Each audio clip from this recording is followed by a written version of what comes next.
Presidente, gravação iniciada. Muito obrigada, boa tarde. Daremos início à sessão da tarde da primeira turma ordinária, terceira Câmara, terceira sessão, do dia 21 de janeiro de 2021. Estão presentes conselheiros Ari Vendramini, Marcelo Costa Marques de Oliveira, Marco Antônio Marinho Nunes, Salvador Cândido Brandão Júnior, José Adão Vitorino de Moraes, Semiramis de Oliveira Duro, Sabrina Coutinho Barbosa e eu, Lisiane Gelatimeira.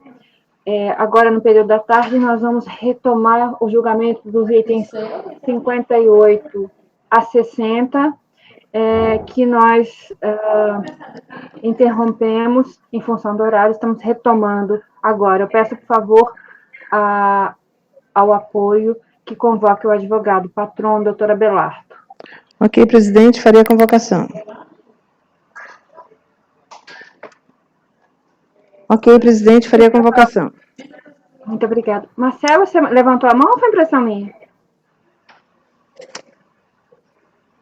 Está sem o microfone, Marcelo. Eu estava testando aqui meu teclado, aí eu vi, saiu uma coisa escrita aqui no chat, eu estava testando o teclado para ver se estava funcionando, aí depois eu estava tentando apagar, não consegui. Tá bom, não tem problema.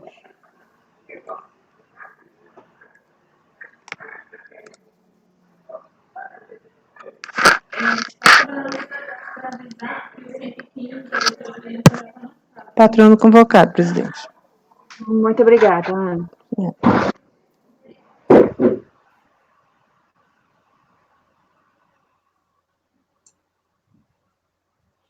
Marco Antônio, a gente estava com 58, não era isso? 59. A gente estava lendo era 59. Boa tarde, doutor Abelardo. Boa tarde. Seja bem-vindo novamente. Vamos retomar o julgamento dos itens 58 a 60, cuja recorrente é Tetrapac Limitada, de relatoria do Dr. Marco Antônio Marinho Nunes, e nós temos aqui novamente o patrono, doutor Abelardo Pinto de Lemos Neto. Nós estávamos iniciando o julgamento, na verdade, até já tínhamos colhido um voto, mas vamos retomar e resolvemos que vamos tratar conjuntamente, né, tanto as preliminares quanto o mérito, para ficar mais claro para todos. Então, eu peço ao doutor Marco Antônio, por favor, que retome seu voto. Obrigado, boa tarde a todos. Então, como já expus aí a análise da preliminar, eu vou prosseguir aqui em relação ao mérito. Página 5 do arquivo, erro na recomposição do saldo credor do IPI.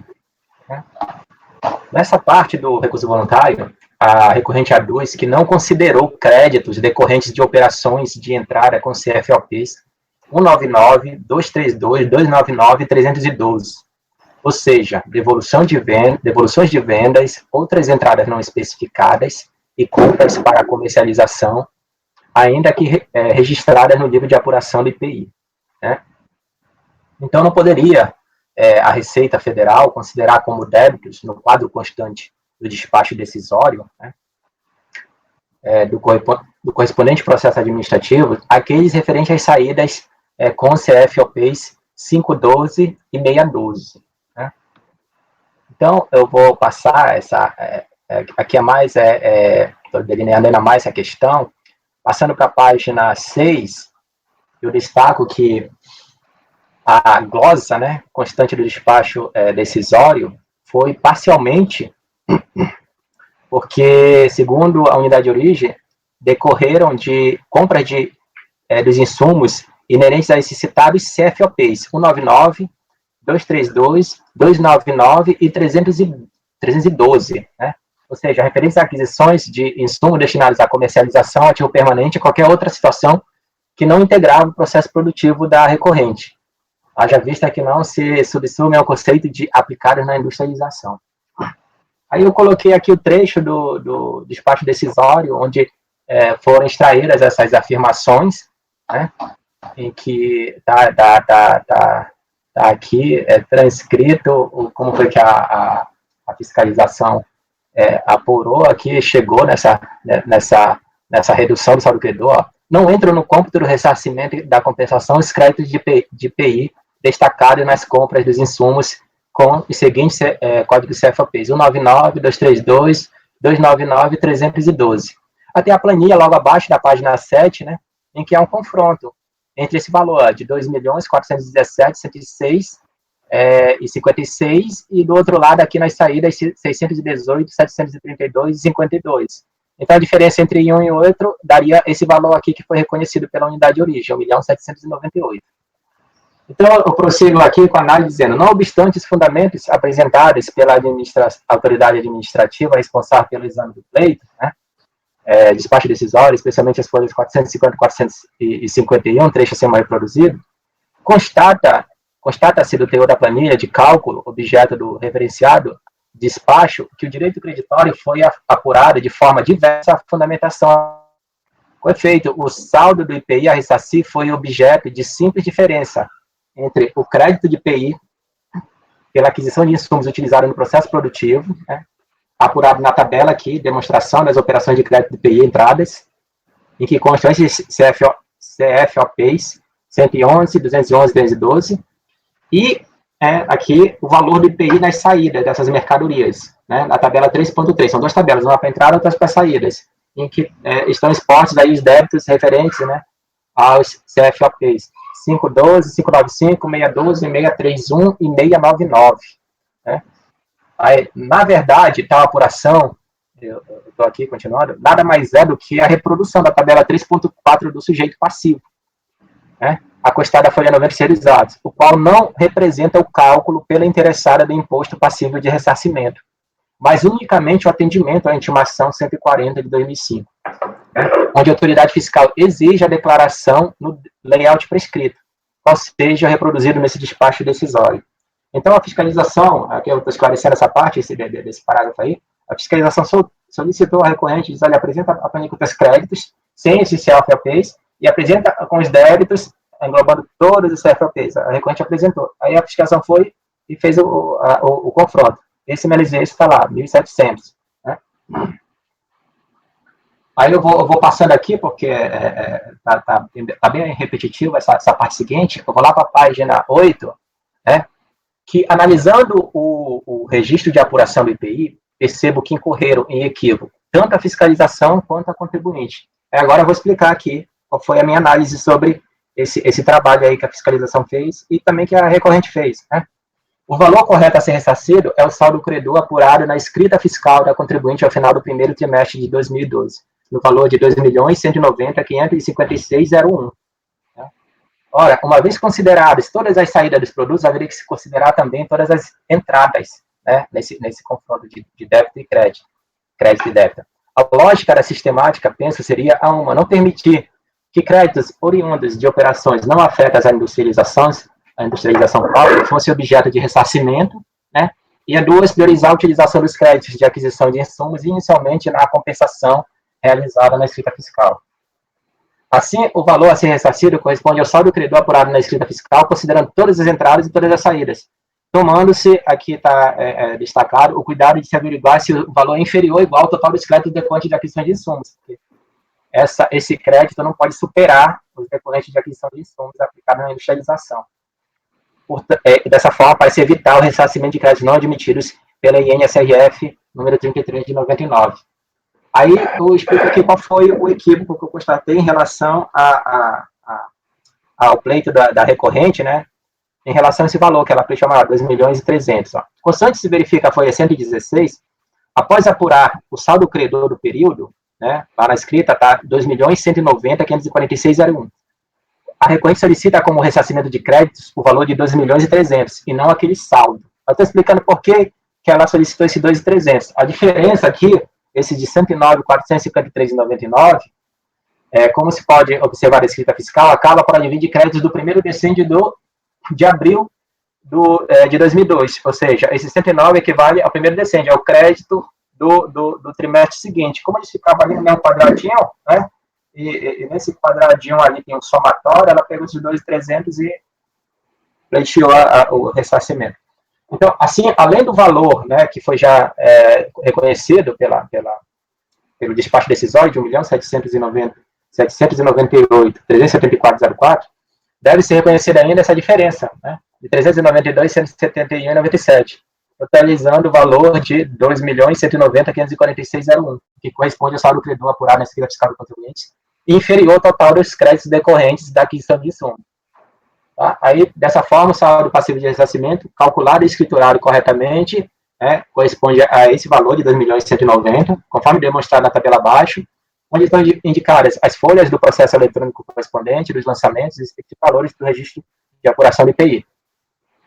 Aí, ó, o erro da interessada, retratado no pleito de reconhecimento de direito creditório, no montante de 2.300, superior ao alicerçado em sua escrituração, deixa claro que a glosa correta, considerando o pedido inicialmente apresentado, deveria ter sido apenas aquele 109.453, ou seja, a glosa para o pedido de ressarcimento, mas não para a retirada da escrita dele. Aí eu estou aqui demonstrando isso em planilha, tá?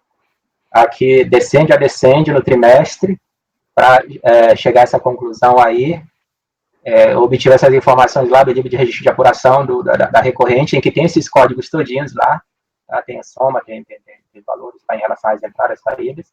E a minha conclusão é aqui essa. Diante do exposto, eu voto por dar parcial provimento ao recurso voluntário para reconhecer o direito creditório adicional de 392, aí resultante da diferença entre aquilo, né, o crédito passivo de ressarcimento e o deferido pela unidade de origem. Esse é o voto nesse processo. Aí é lógico que essa diferença vai ter reflexo nos outros, né, e apenas a parte da conclusão nos dois seguintes que vai mudar um pouquinho, mas é sempre nesse sentido aí de reconhecer o que está lá na escrita da recorrente. O Marcão, isso que eu queria, acho que eu não sei se já respondeu isso outras vezes, mas eu não lembro mais. Não sei se o José Adão está aqui. José Adão? Ele caiu? Tá, faz um tempinho que ele... José Adão? Nos escuta?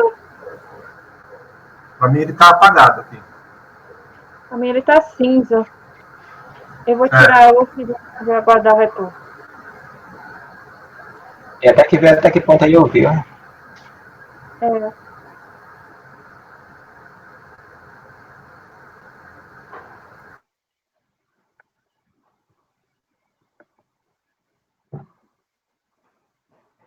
Presidente, e aqui embaixo, quem é? Eu acho que eu Tá vendo? tô O vendo. apoio tá aqui em cima. Pelo menos estou vendo o apoio aqui em cima. O doutor tá aqui, doutor Abelardo. Será que ele está tentando voltar? Ele pode estar tentando voltar com o celular. José Adão? Ele mandou uma mensagem aqui, disse que ele ficou tudo apagado para ele. Ele está entrando de novo. Eu vou tirar esse outro aqui, então.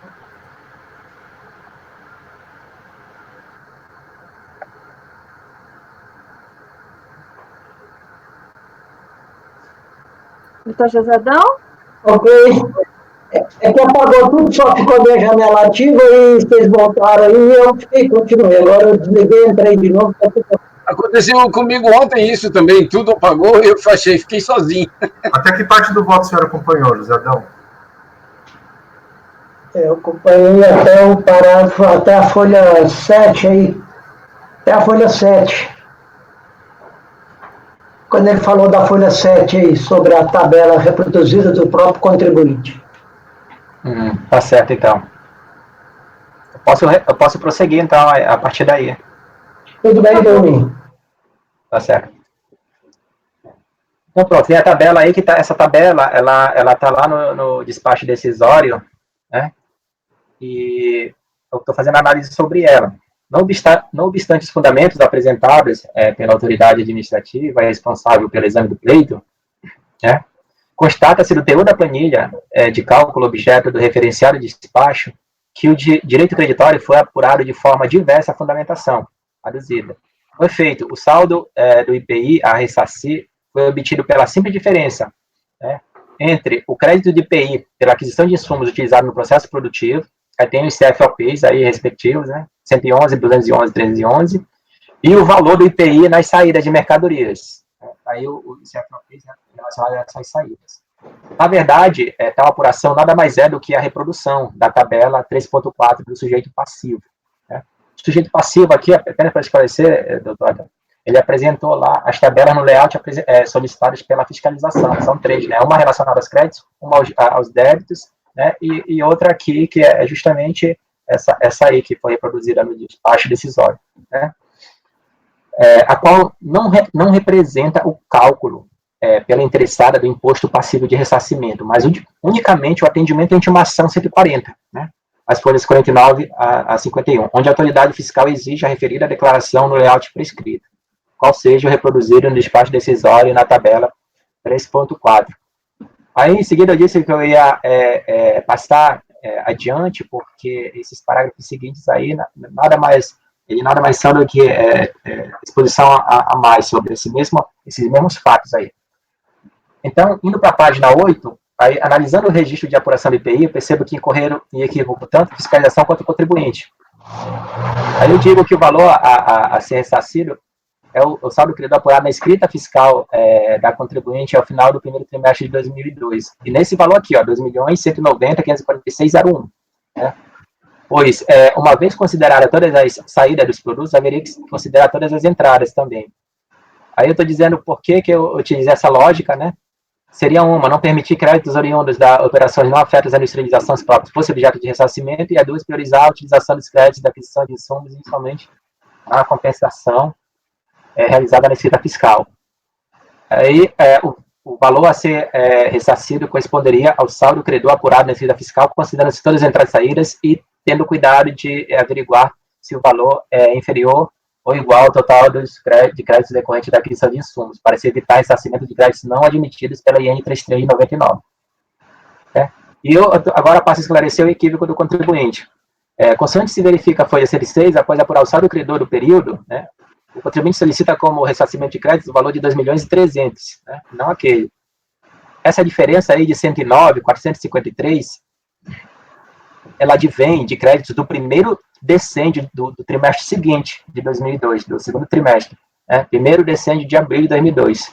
Assim, eu estou aqui já nessa parte concluindo, né? Além do valor de 1.798.374,04, já reconhecido pelo despacho decisório, deve ser reconhecido a diferença, né?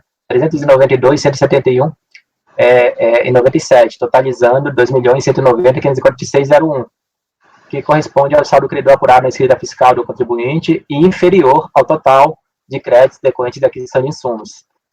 Aí eu estou dizendo aqui que o saldo passivo de ressarcimento corresponde a 2.190.000, né? E a forma como foi apurado isso aqui na planilha seguinte, né? Esclareço também que o erro da interessada é retratado no pleito de reconhecimento de direito creditório, no montante de 2.300.000, superior ao alicerçado em sua escrituração, deixa claro que a glosa que deveria ter sido feita em relação a esse pedido seria de 109.453,99. A glosa apenas em relação ao pedido de ressarcimento, mas não de desconsideração em relação lá à escrita dele.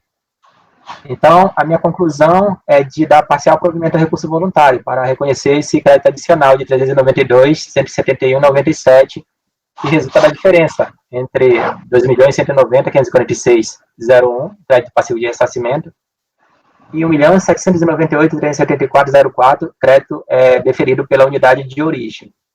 Eu também ressaltei que, em relação aos outros dois processos, do segundo e do terceiro trimestre de 2002, segue a mesma sistemática, né, apenas com modificações quanto aos valores na conclusão, né, e também ajuste em relação a esse crédito que ele incluiu indevidamente, né, crédito do segundo trimestre em relação ao primeiro. Foi isso, o meu voto. Muito obrigada, doutor Marco Antônio. Podemos votar os três em conjunto? Eu só queria perguntar antes, aquele 109.000 que você viu agora, que é do primeiro decêndio de abril, ele está no processo 58, você colocou... Né? Correto, na planilha já começa com o saldo original lá, esse valor. Então, uma pergunta para o relator. Mas o litígio aqui seria a glosa dos créditos sobre os códigos 199, 232, 299, 312. Essa glosa você manteve? Na verdade, eu estou explicando aqui que a fiscalização, embora ela tenha dito que a glosa se refere a isso, na verdade, ela pegou o crédito líquido desses 3 CFOPs. São 3 apenas aqui. Deixa eu verificar quais são eles. 4. Não, acho que são 3. Deixa eu ter anotado aqui. Na DRJ está escrito 4. É 199.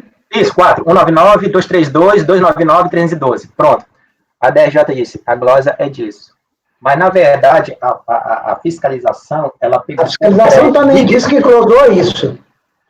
A fiscalização glosou isso, a DRJ manteve. Pois é. A fiscalização pegou o crédito líquido desses CFOPs, tá? E deduziu o débito em relação a todos os CFOPs. Então, o que eu fiz? Eu incluí todo o crédito, todo o débito, para poder apurar o saldo credor dele, tendo cuidado de não ressarcir valor superior ao crédito decorrente da aquisição de insumos para industrialização. É isso que eu fiz aqui, tá? Então, eu estou explicando aqui, ó. Não obstante os fundamentos apresentados pela autoridade administrativa, né, constata-se do teor da planilha de cálculo objeto diferenciado que o direito creditório foi apurado de forma diversa da fundamentação aduzida. Então, a fiscalização, olha, eu glosei. Ela pensa que está glosando desse jeito. Ela utilizou esse raciocínio. Ela acha que está glosando esse CFOPs. Mas, na verdade, ela pegou e apurou inadequadamente o crédito da recorrente. Né? Ela disse que pegar isso líquido é glosa. Né? Mas não.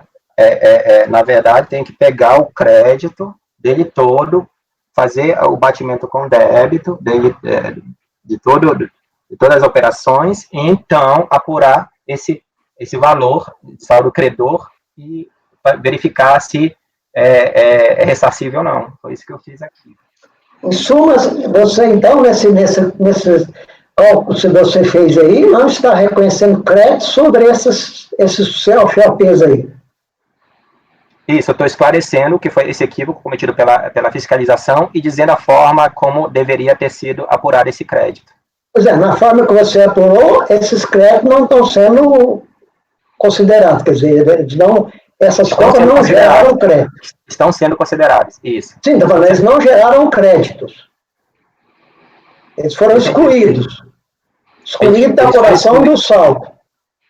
O senhor pode dar uma olhada nessa planilhazinha, por favor, na folha 7?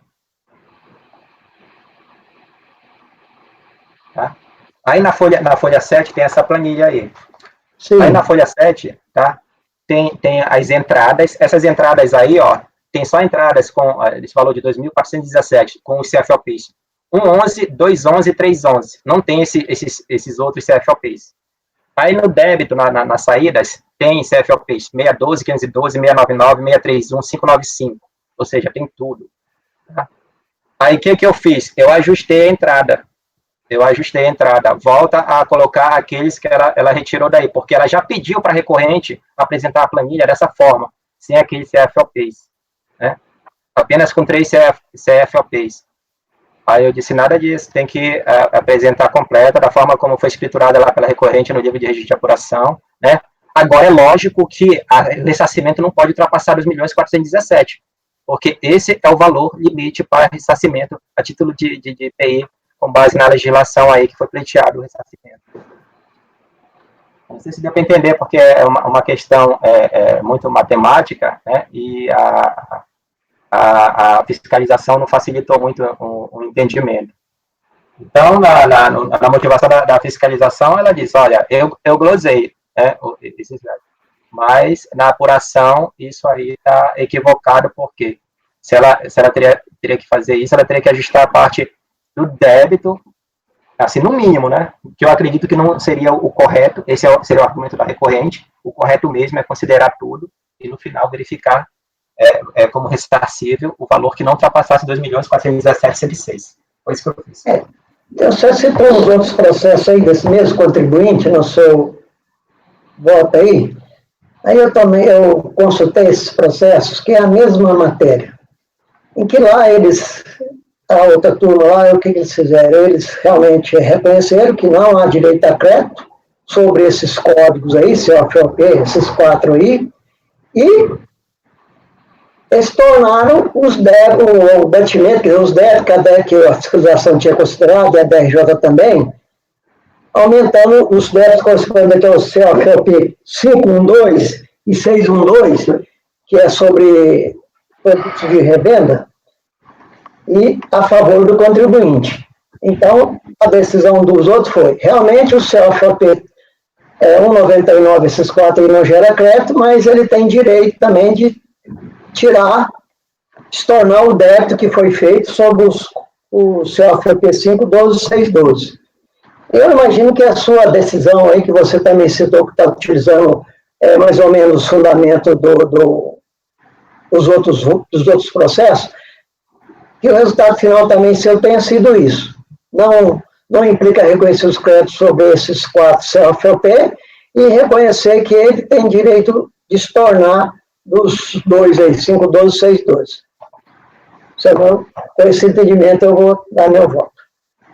Tá, olha só, não é isso não, senhor José Adão. Tá? Esse entendimento aí foi o entendimento que a recorrente usou no processo.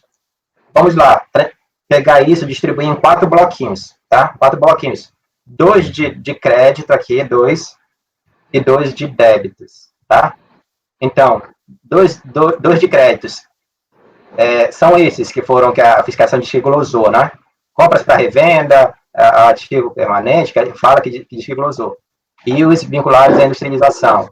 Aí os de saída são esses que a recorrente solicita a saída, né? O 512 e 612. E os de saída da industrialização. Nessa decisão aí que o senhor está falando, e que a recorrente está pleiteando, ela diz assim, tira, já que a fiscalização tirou esses créditos aqui, tira o débito, os débitos correspondentes dessas operações. Se comprou aqui, se foi comprado aqui com esse CFOP 199, 232, 299, 312, então os vinculados 512 e 612 tira. Aí sim apura. Líquido. O primeiro, que seria esse valor 2.417, aí teria que apurar qual seria o valor ali da tabelinha 618. Teria que apurar qual o valor para poder fazer esse batimento. É isso que o senhor está falando. Eu não fiz desse jeito.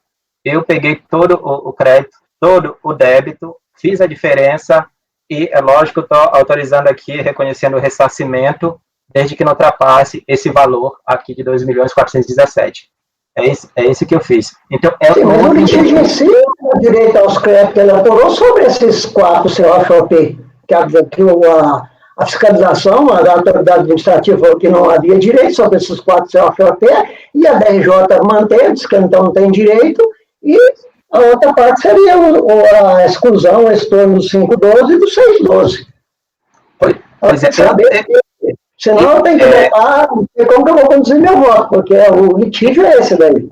Em resumo, eu perguntei para o senhor, esse cálculo seu implica reconhecer crédito sobre esses códigos? Sim. Aí meu voto discordo. Não implica porque tá bom, não, tudo bem, mas eu acredito na sua palavra. Você falou que não implica, eu acredito. Então, ótimo. Fique à vontade, né? Certo? Porque eu posso votar com segurança. Aí, mas eu confio na sua palavra. Você fez, que eu queria saber se não implica, beleza. Então, pronto, presidente, para votar. Parecido. A minha pergunta era se nós podemos votar todos juntos? Podemos sim, com a diferença apenas na hora de colocar na ata lá a conclusão, porque ele segue a mesma sistemática, né, mas a conclusão lá, os valores mudam. Tá bom? Aí eu vou abrir logo os 3 aqui, então, para falar a conclusão do outro, né, do 57 e do 59.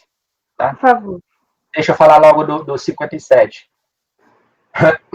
Do 57 fica... Opa, peguei outro arquivo aqui, só um minuto. 58, desculpa. O 58, então, a conclusão dele fica assim, diante do exposto, voto por dar provimento ao recurso voluntário para reconhecer o direito creditório adicional de 219, 373 e 77 resultante da diferença. Por que aqui foi provimento e não parcial? Porque não teve esse erro aí de puxar crédito do trimestre seguinte para o outro. Então, o pleito aqui foi correto, da recorrente. Tá? E no 60, aqui, vamos lá. Voto por dar provimento também. É só o primeiro que tem essa questão aí A votação do primeiro, depois dos outros dois. Isso. O outro é dar provimento. Um é Então, parcial, o vamos outro votar o item 59, Isso. que o relator está propondo provimento parcial, nos termos do voto. Podemos votar, doutora Ari?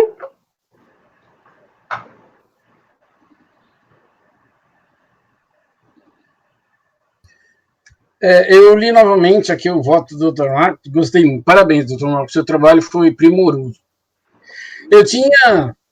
Primeiramente, eu estava muito tendente a declarar nulo esse trabalho fiscal por conta das suas afirmações que, embora tenha atestado o escorreto levantamento do crédito, o levantamento foi realizado sem respaldo nas razões apresentadas. Eu achava que não tinha fundamento. Mas diante do seu trabalho, o que eu vejo aqui é que o fiscal fez uma bagunça. Ele conseguiu cometer vários erros. Mas o seu mérito é que o senhor corrigiu todos. O senhor fez exatamente o que o fiscal tinha que ser feito. Então, eu acompanho o voto do relator. Muito obrigada, doutora Ari. Doutor Marcelo? Eu também estava caminhando nesse sentido, mas o que eu percebi aqui é que, na verdade, a fiscalização ela aplicou a legislação, mas ela cometeu um erro no cálculo, mas ela aplicou a legislação, entendeu? Quer dizer, ela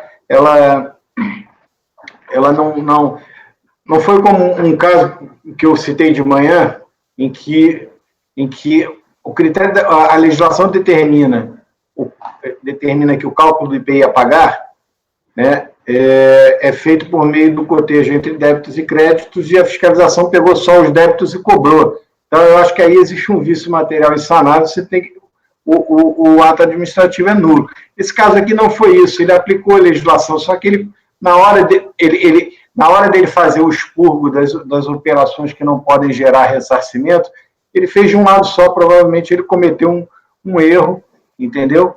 Mas ele adotou os ditames da lei. Então, eu só estava com a mesma dúvida que o Zé Adão estava, né? Eu fiquei aqui imaginando se ele tivesse, ao invés de recolocar dos créditos, se ele tivesse tirado os débitos, estaria dando... Eu acho que foi a questão do Zé Adão, que o Zé Adão levantou, entendeu? Se ao invés de recolocar, né, os códigos 199, 112, ao invés de fazer isso, tivesse tirado, né, os débitos de outras entradas, né, de outras saídas, saída para comercialização, saída para conserto, essas outras saídas, se tivesse deixado, qual era o resultado que apareceria. Mas, como você, Marcão, você disse que você colocou tudo, e o saldo credor você submeteu você comparou com os créditos gerados pelas operações de entrada de matéria-prima, produto em elaboração e material de embalagem, então quero crer realmente que o cálculo que você fez foi certo, e eu parabenizo e acompanho o relator. Muito obrigada, doutor Marcelo. Doutor Salvador, por favor. Não, os votos do Marcelo, como sempre, do Marco Antônio, como sempre, são muito bons, né? Mas ainda permanece na minha questão... Eu não estou ouvindo, não, Salvador. Eu também não estou ouvindo. Está me ouvindo? Deixa eu tentar mudar o microfone aqui.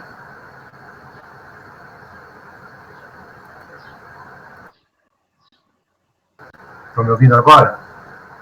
Sim. Melhorou um pouco. Um pouco só. Já está bom. E agora? Melhorou um pouquinho mais. Tá bom. Agora. Está melhor. Vamos lá. Então é o seguinte, como sempre os votos do Marcos são muito bem detalhados e muito bem explicados, né, e sempre com uma excelente redação, mas eu ainda estou no meu ponto da sessão anterior de que há uma nulidade. Eu entendo que não foi um mero erro de cálculo, foi um erro de metodologia mesmo, de apuração. E esse erro de metodologia foi incorrido lá na DRF, e aqui nós estaríamos consertando esse erro, né? Tudo bem, o resultado vai ser o mesmo. Vou até ser meio com vício de linguagem aqui, né? O resultado final, de eu tornar isso nulo agora e de refazer a escrita como você está fazendo, ele vai ter o contribuinte vai ter os mesmos créditos que ele pleiteou, né? O resultado vai ser o mesmo. Mas eu entendo que há um erro na metodologia que não dá para ser superado e, portanto, eu cancelaria ou declaro nulo o despacho decisório para fins de reconhecimento do ressarcimento do contribuinte. Deu para entender? Sim.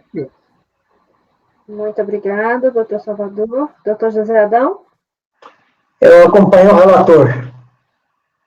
Muito obrigada. Doutora Semiramis? Marco, meta para 2021 para mim, fazer algo próximo desse seu voto. Né? Final do ano você cobra. Eu acompanho. Muito obrigada. Doutora Sabrina? Acompanho. Muito obrigada. Eu também acompanho o relator. Então, no item 59, a decisão é por maioria de votos dar parcial provimento ao recurso voluntário nos termos do voto do relator. Precisa repetir, Semiramis? O relator, ele deu provimento, não parcial, ele deu provimento, ele já reconheceu o crédito? Não, esse é parcial, é 59.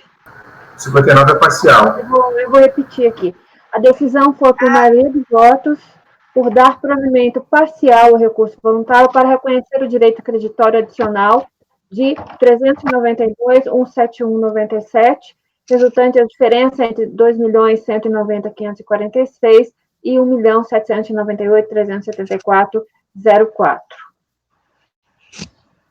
A divergência de Salvador é para dar provimento para anular o despacho decisório? É isso? Pelo que entendi, o doutor Salvador declarou a nulidade, não foi isso, doutor Salvador? Parou na preliminar, não foi isso? Isso, parou na preliminar. Dá provimento ao recurso voluntário para reconhecer a nulidade.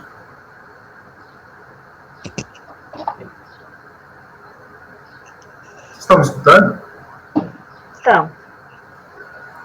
A nulidade é o despacho decisório, né? Não é da DRJ, é despacho decisório. Doutor Salvador. Despacho decisório, despacho decisório. Porque se fosse da DRJ, eu teria que voltar, né, para refazer, de acordo com o seu, se fosse da DRJ, se fosse essa possibilidade. Se eu falei DRJ, eu me equivoquei, é DRF.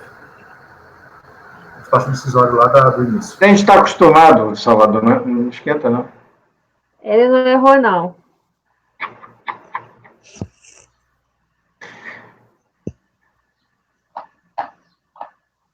Podemos continuar? O microfone estava melhor antes, hein, Salvador? Doutor Marco, o senhor pode novamente resumir o voto dos itens 58 e 60? A sua conclusão?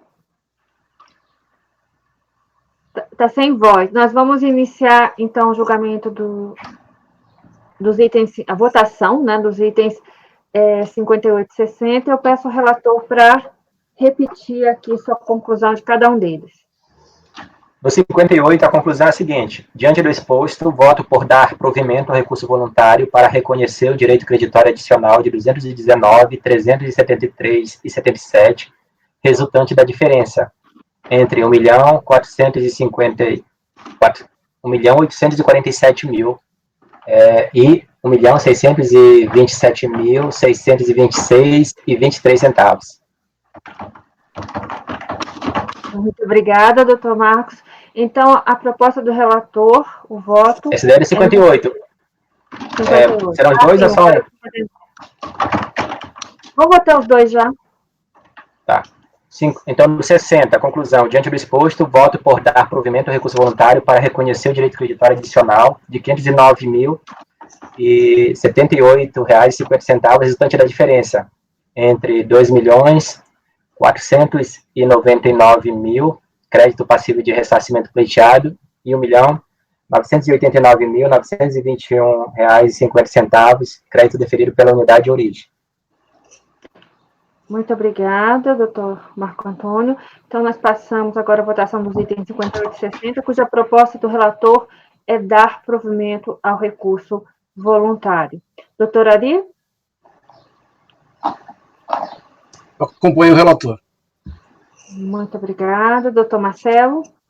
Acompanho. Muito obrigada. Doutor Salvador? Eu mantenho a divergência na unidade do despacho decisório. Obrigada. Doutor José Adão Vitorino de Moraes? Eu acompanho o relator. Muito obrigada.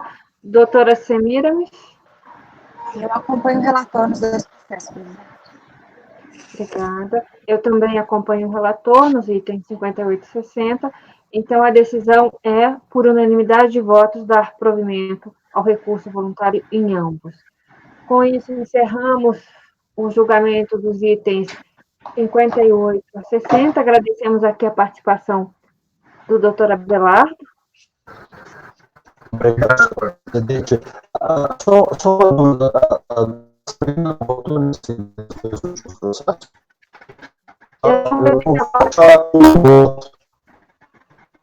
Oi, Sabrina? Obrigada. Eu acompanho, presidente. Muito obrigada.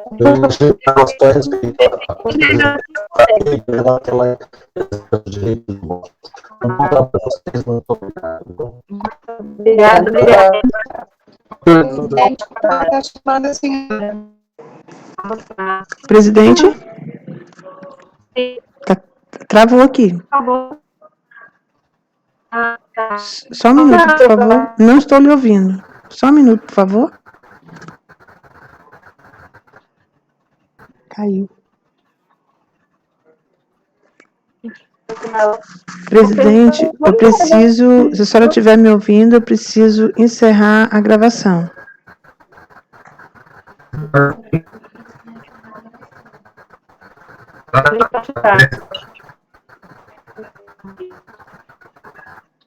Presidente, preciso encerrar a gravação. Gravação encerrada.